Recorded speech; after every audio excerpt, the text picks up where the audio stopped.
UNNWO.org website. It says the United Nations New World Order Project is a global high-level initiative funded in 2008, led by Jamie Ilian and Nabia Mandela.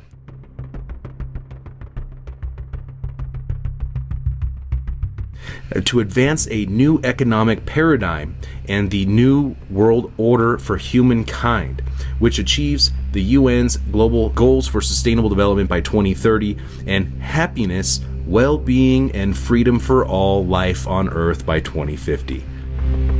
Yeah, while the United Nations wants people to stop using gendered words such as husband, wife, boyfriend, girlfriend, mankind, chairman, policeman, fireman, many other examples, they have no problem making up their own words like capitalism, which is of course like a play on capitalism, right? Which is of course referring to a new economic paradigm, which will be this new cashless society where all aspects of our lives are going to be digitalized and tracked, regulated, taxed into submission based on your, as you put it earlier, basically it's a social credit score, which is going to include our vaccine status and our carbon footprint. And of course we find on the UN's New World Order website the UN Sustainable Development Goals, which we are seeing accelerated by this global pandemic, and which was the plan all along. So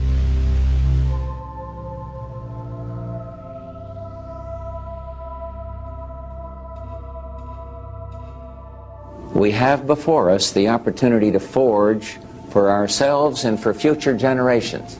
a new world order, an order in which a credible United Nations can use its peacekeeping role to fulfill the promise and vision of the UN's founders.